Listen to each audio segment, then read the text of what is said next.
Okay, so about a year ago, I made a video about Glitter Force, one of the worst anime dubs to ever exist. And that's not just my bias. I read somewhere that it was voted the second worst anime dub of all time. Watch Mojo ranked it as the 10th worst anime dub of all time.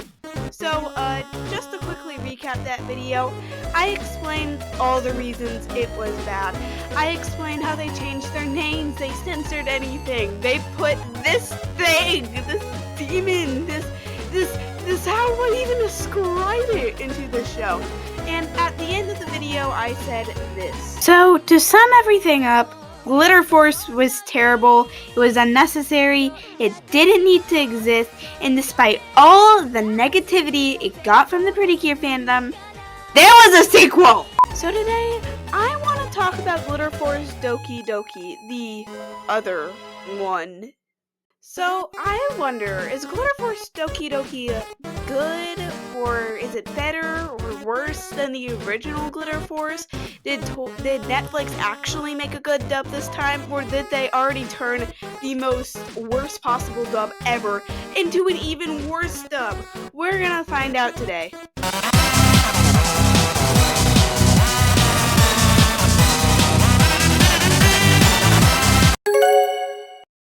Okay, so in the original Glitter Force, they did this really weird thing with the names where they would try to, get the Japanese word and then, find the meaning and make it an English word, but that ended up in weird things like this analogy. So, the word yayo, so once again, I'm very sorry if I'm saying these Japanese names wrong. I can hardly pronounce English words. What makes you think I'm going to pronounce Japanese words? Anyway, so yayo in Japan means April. April is the month of spring. What grows in springs? Flowers. What is a flower? A lily. So that's where they got the name Lily. But you know what would have been simpler if they just named her April? But no, they had to give April to Cure March, who they renamed Cure Spring! Man, I really sound like James Jonas Jaminson's right now. Is that just me? Anyway, so did Glitter Force DokiDoki do better or worse? Well, to all of our surprise, they actually did really good with the names, for the most part.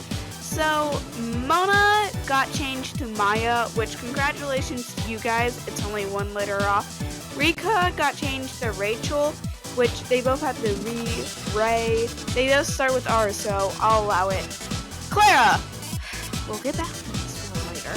They changed Nakto to Mackenzie, and they both have the Mac sound at the beginning. So I say that's a really nice and clever name. This is the one that makes me more confused than anything. I'm gonna guess with Natalie and Agaru, I'm gonna guess they did the thing that they did in the original Glitter Force with this one and tried to get the same name meaning. Though the fact that her name is Natalie is really weird because some Precure fans would know that we already have a Natalie in Precure. In the Canadian Precure dub, they renamed Cure Black to Natalie. So, it's kind of weird that we got, two Natalies now. Clara. Clara. Why? What? Okay, so, her name in Precure DokiDoki was Alice. That's already an American name. There's a few reasons why I think they did this. One, maybe Alice just wasn't American enough. I like the name Alice. Alice is not good enough for the USA. How dare you? Two, they felt like since they were changing all the names, they had to change Alice, and I guess they just chose Clara for some reason. And my third and favorite reason, which I will let this animation here explain. Okay, so I was put in charge of changing these names. Let's read through them. Mona, Rika, Alice.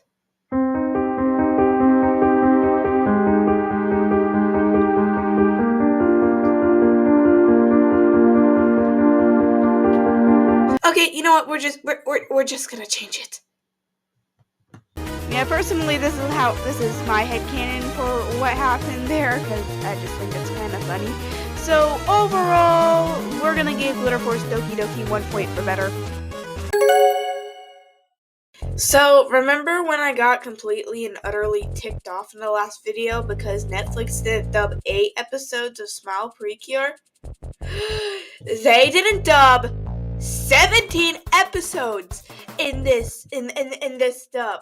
And okay, so with Smile Precure, since Smile Precure is one of the Precure seasons with like less of a plot, it doesn't matter as much. But Glitter Force DokiDoki had huge plot holes and everything felt so rushed. There's one episode where they just kind of get a power up out of nowhere with no explanation, and it was so bad to the point where even me, a little kid, could tell something wrong was going on.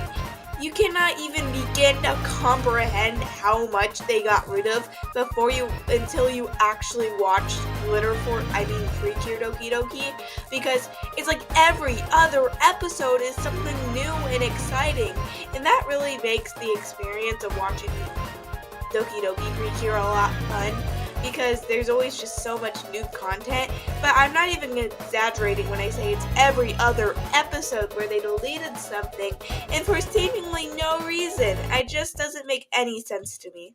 So yeah, Glitter Force DokiDoki gets a point for worse this time.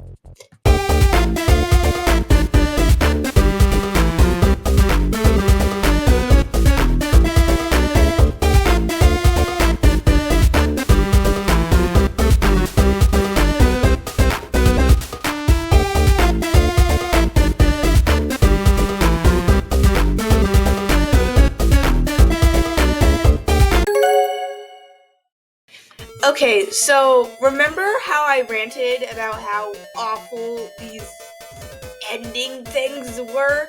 Well, someone at Netflix finally learned their lesson, maybe because too many Netflix employees were hiring Exorcist, but they got rid of those horrible CGI endings in this show, which, thank God, we don't need any more of that. And the songs, like I said in the last video, are actually pretty decent. They're not as good as all Precure songs though, but they're pretty decent songs. Instead of doing the CGI endings, they just used the 2 endings from Precure DokiDoki. So yeah.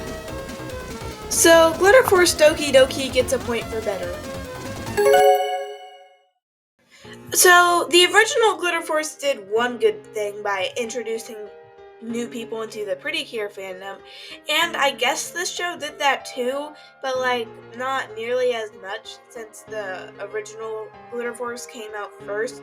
So I don't know here whether to give it a point for better or worse, because honestly it's like it did something good but not as much as the original. So I guess we're just not going to give it a point on either of the sides this time. So I guess Glitter Force DokiDoki in conclusion was better than Glitter Force dubwise, though there were still a few really major problems. I am by no means saying that Glitter Force DokiDoki is good. If you want to watch Precure, please watch it subbed. It will save you a lot of cringe.